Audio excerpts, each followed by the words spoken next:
you can relax.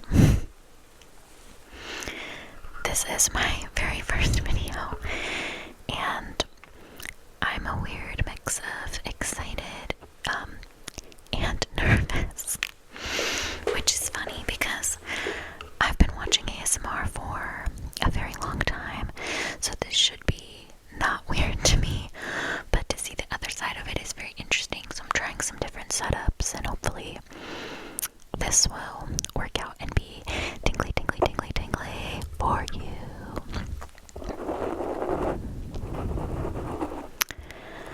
I'm gonna try out some things and yap a little bit. And hopefully you can relax, relax, relax, relax, relax. Let's see. Let's talk about what I am wearing right now. This is my very first handmade sweater that I finished this fall. So I am reasonably new to knitting garments. I am not a master knitter by any means, but I made this gorgeous pullover. Let me lean back and you can see it better.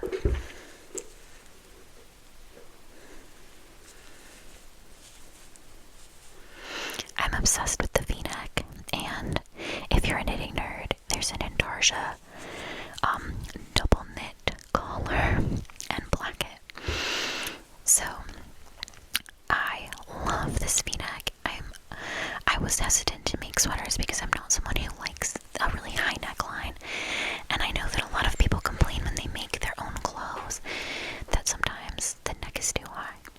And so I hunted for a long time for a pattern that didn't have anything close to the neck, and that also recommended a ton of positive ease. So like what that means is that you could fit like 1.5 of me maybe in the sweater. Like, it is not tight at all. It's so oversized. So this means that when I was going to make it, it's going to be a little bit less stressful, because if I'm off by a little bit, it's supposed to be big anyway. If it's a little bigger, it doesn't matter. And if it's a little smaller, it's still going to be big because it's made to be probably 10 inches wider than I am. Maybe more. It's very slouchy. We have the drop shoulder construction, so that means that the sleeve starts way off my shoulder, like all the way down here is where I started the sleeves. So like this is where my shoulder is, and this is where the sleeves start. So the drop shoulder construction makes it look really slouchy, and it's very easy to make. So I finished this in the fall, and if I can figure it out in editing, I can put in some like pictures of it on the hanger so you can really see it in the light, and it's so beautiful. Look at it, she's gorgeous. Look at the collar, look at the split hem, look at the stripes. It looks really dark when I lean over, but there's a lot of this blue color.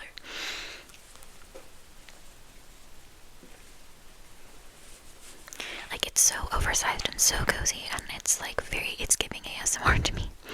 The other fun detail on here is that we have these double knit cuffs, and I had never double knit before this, so I had to do it for the collar and I had to do it for the cuff, and I'm obsessed with it. So what that means is that if you can see, the stitches are going around the cuff and everything else is going toward the cuff.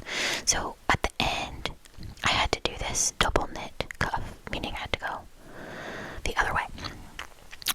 So that's a really cool detail, and I loved doing that. It just made me feel so cool, and when I put it on, as I was making it, and I put it on when it was first finished, I felt like $1 million. And truthfully, if I put a price on the amount of time that this took me to make, I cry every time, y'all. It took me. I tracked it, and I only tracked when I was knitting. I did not track when I was planning, when I was yarn shopping, when I was watching videos on how to make things. It took me almost 100 hours of work. Now, this this was spread out over 6 or 7, maybe 8 weeks. And so, yes, that's a lot of time, but it brought me a lot of joy. It was a lot of hobbies, it was a lot of podcasts and audiobooks, etc. And it was very fun to do. So I'm not mad that it took a long time. But it does make it so that whenever anybody says, oh my gosh, you could sell that, I look at them and I say, how long do you think this took me?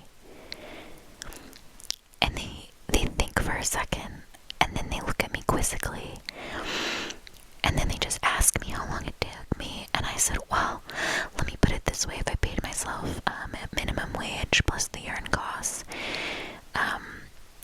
this would be a very, very expensive sweater. Like a luxury item sweater. Like almost $1,000, y'all. No, I didn't pay for like crazy yarn. I'm giving myself a little more than minimum wage. Let's say $10 an hour. And that would be low. Like, I would want more for the amount of effort that I put in. So, this is why people don't knit people's sweaters. And if you get a hand knit sweater, love that person, hug that person. They must care about you a great deal to make you something that took so long. And I'm not a fast knitter, so maybe other people can knit a lot faster. And who knows, maybe as you get to know me and as I become a better knitter, a faster knitter, I may end up making a sweater in a lot less than 100 hours. So this is my very first like full with sleeves knitted garment, and I'm so proud of it. It is the let me look at my iPad here and tell you what the pattern is. This is the winona-polo-heavyweight-ed by EM Knits, and they are on Instagram, they are on Ravelry. So if you search up the Winona Polo, you will see it. They give you the stripe pattern idea. I went a little bit rogue. I can put a screenshot of the pattern, like photo, maybe in like this corner, and then you can see that I went a little rogue, and it's supposed to be like this color of the collar goes with this color of the collar, like it's one side and one side. And I went a little rogue and I did a little checkered action where this side matches with this blanket, like this side of the blanket. But that's not a very big change, and I might have added a couple different stripes at the bottom because I needed to for the length that I wanted. But nothing too crazy as far as making changes goes. And that's the great thing about knitting, making your own stuff, is you can make changes as you go. You are knitting. No one is forcing you to do anything. You already paid for the pattern. You can do whatever the heck you want with it. You're the one knitting. And sometimes it's a mistake. It's like it's a personal choice to change something. Did I turn on I don't think I turned on so this microphone, I'm still learning what I'm doing. I have the gain up like at 75% and see what happens. But if I push this button, you get like it sometimes goes really blue and then you lose all the background sound. So let's just test out. Let's do a test. Oh my gosh, I love it. Okay, yeah, that's way more way more blue. And so I think that this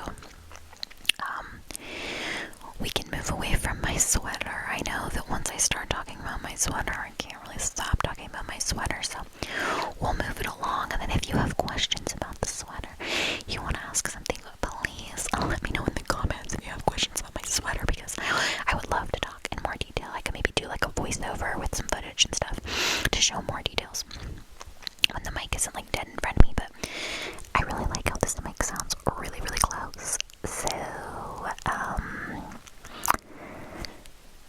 that's what you get. If you have something else you want, you can ask me, but maybe I'll give it to you, maybe I won't. We're just trying this out. But I do have some plans, so who knows. I do have some tea with me. I don't know. Let me bring the mug back and then you can see it.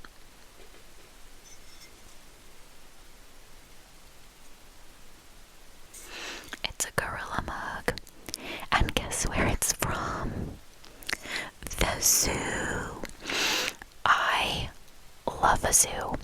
And I know that that makes me sound like an elementary school child, which I am decidedly not.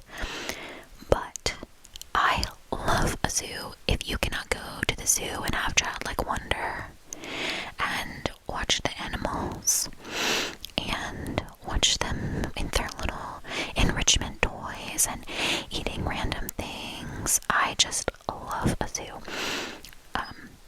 Luckily I don't live super, super close to a zoo, so I don't go all the time.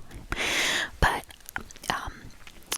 over the summer, I had the opportunity to go to the Bronx Zoo for the first time. And in my mind, the Bronx Zoo was going to be like very small and like tiny cages, and I was going to be sad the whole time. But it is nothing like that. This zoo is so beautiful. Yes, they have a small footprint for a zoo, but that does not mean it is a small zoo. It is a huge zoo. They have so many animals, and they have a lot of wide open spaces too for the animals. So there's one part where you get on like a train, bus, tram situation that's on a track. Not a bus, that's like a train on a track, but you face like sideways. I'm not explaining this well, but you get on this raised track on a thing where you face like the inside of this enclosure, and it's not really, I guess it has a fence, but it's so big, and they've made this whole kind of little mini ecosystem in there, and you go around and they tell you all about all the animals and where they rescued them from and why they're there and if there are babies or anything else for conservation purposes. And they all looked so fun frolicking in there. I love those open kind of exhibits. It's really maybe as close to all I'll ever get to going on a safari, and it's decidedly not. But I love a zoo. Let me know if you like a zoo in the comments, or maybe what your favorite animal is. As maybe guessed from the gorilla on the mug, they do have a gorilla exhibit as well in the back, and we only had a certain amount of time because we were trying to beat some rush hour traffic as we were going to leave.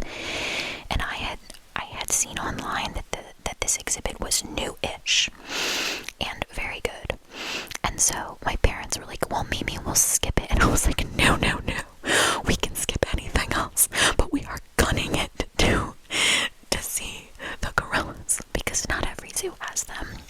It's very expensive to have an exhibit big enough and nice enough and strong enough to hold them in a humane way. And so I was super excited to go over there, and I drug my parents. Oh man, they were like, why are we walking up this hill? But then they were very excited to see the gorillas. It was great. Very unique experience. And then of course we had to gun it back to the car, which was a long way away. I did not park near the gorillas. So, but it was very fun. Highly recommend the Bronx Zoo. Go. I can do other zoo reviews, but let's leave it there. I love a zoo. Let's look at some knitting, shall we? So I'm not gonna knit a lot because the way I'm set up right now, my needles are gonna bang against this table, and I don't think that's gonna be great for the ASMR. But let me just grab the little tiny coaster that I'm making, and you can see it. this is where I'm at right now. I'm just making like a really basic garter stitch coaster with the end of some yarn that I used to make a friend a gift a while back. And I just got the like anchoring to just make something really small because I'm waiting on a yarn order right now. If you're into knitting, you may have ordered yarn from overseas before, and I never have, but I watch a lot of knitting YouTubers, and they were like, oh, there's this site, you can get this yarn, la la la, and the sweater that I wanted to make suggests this yarn, and usually I'm someone who I'll deviate from what they say. Like, this was not supposed to be in this yarn, it was supposed to be in something that was like 100% wool, and I was not ready to do that, because I'm a little bit sensitive to wool, so this is like a blend. This is like 30% wool, and some other stuff, soft and not super itchy for me. So I'm getting this yarn from overseas. We'll see how it goes. I didn't spend, like, it's not an expensive yarn, but you know, by the time you buy enough to make a sweater, it's an investment, and then it's coming from overseas, so I was sitting in like the customs duty place for a couple of days, so we'll see if it gets here soon, and maybe we can unbox it together and I can talk about my plans.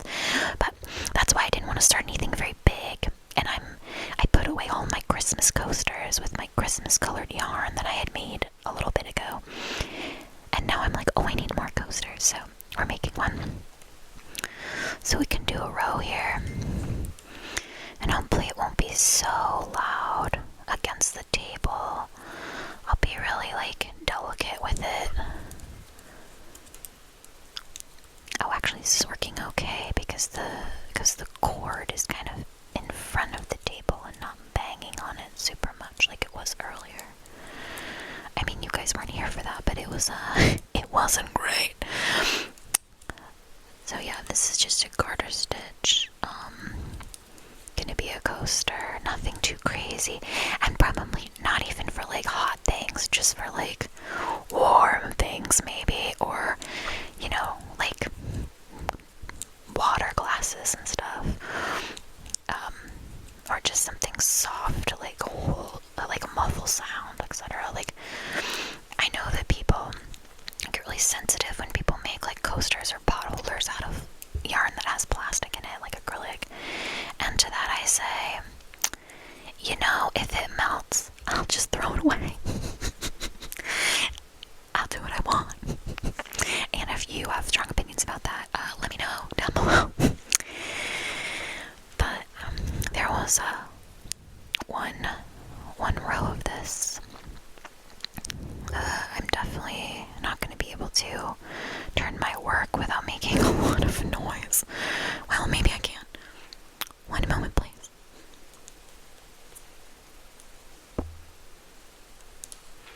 Oh, look at me go. Now, I have this super long circular needle, just because this is my size 8 needle. This is the one that goes with this like width of yarn, and the one I like using. And I love circular needles because it's a little easier to keep your project. I can use it for straight knitting, or I can use it for in the round knitting.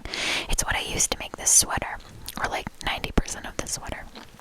And so I just use circular needles for everything. And if you know, why buy extra tools when we don't have to? We use what we have. We don't have to go out and buy a bajillion things. So maybe let's do one more row. Let's talk about some of the ideas I have for this channel. I'm gonna do some like knit with me type videos where I yap and knit, and I'll probably set the camera up differently. I might have the camera like pointed down at my hand so that you can really see it, because right now I have to like hold it up. Sorry, I got out of frame there for a second. This is my first time, just forgive me. But yeah, I'll do some knit with me type of things. I'll tell you about the sweater I'm planning to make. Maybe I'll do some like voiceover, let's knit a hypothetically together. And I don't plan on only yapping about knitting. I know I yapped about knitting in the zoo, but I do have a lot of like interests, and everyone does. Like, that's so funny. I have a lot of interests. Yeah, everyone does. Everyone does, D. Everyone has a lot of interests. But some things I might talk about. I love college sports. I will yap about college basketball until the cows come home. It's one of my hobbies. I love to go to games. I love to get really into it and get in heated arguments with people. So I might talk about that, especially as we roll in. This is like the heart of basketball season right now, so you can expect some opinions. Could yap about college football. Could yap about the NFL. If you're interested in that, let me know. I love those types of videos from other people, because sometimes I'm like, oh my gosh, I don't like their take, and then other times they're talking about maybe a sport I don't like as much, and so I am comforted by the familiarity of them talking about it, but I'm not so invested that I can't fall asleep. So I will take it as the biggest compliment if you say this is so boring and I love it. So it can be exciting for some people, and it can be, relaxing for other people. So that would be kind of a goal. Another type of video that I love to watch is neighborhood gossip. Hypothetical. Could be true. Could not be true. Neighborhood gossip. Based on real events, maybe not, maybe totally made up in my mind, maybe I'm delusional. I love those types of videos. It feels very low stakes, but also relatable in a way. I hope you maybe someone out there can relate to that idea, that maybe I just want to hear someone talk about very mundane things that are like maybe a little kooky or a little funny, like what's your neighbor up to, why do they park their car where they do, that type of vibes, or someone's dog is being odd. So these are the types of videos that I like to watch, and hopefully the types of videos that I could make. I watch a lot of ASMR, also like the kind when they go toward the camera and they go to touch the camera, but they don't quite touch it, but then maybe they do, and then they back away, and then they go forward, and then they back away, and they go up, and then they go down. I don't know. I'm not a seasoned ASMR artist, so I don't know if that will be my journey, if I can do the hand movement situation, especially if I'm knitting at the same time. Like right now I'm still holding my knitting in the other hand, so I don't know if I can do all that. I'm also very into painting my nails, so maybe we'll do some nail ASMR. We can see on that. Yeah, hopefully you've enjoyed my yapping. I know there weren't very many triggers in this video, but I like them, but I'm mostly here for the whispering, so that kind of be what you expect. Like, the trigger might be the knitting, some various sounds. I might do a tiny bit of mic brushing. If someone absolutely hates it, I'll be happy to do a video where I don't touch the mic at all. But this is a really close whisper. Sometimes I might not be able to be this close to the mic, but we're all learning together. I'm learning. Maybe you're learning to craft, or maybe you're studying, or maybe you're just trying to sleep, and I wish you the sweetest dreams. So, yes, this has been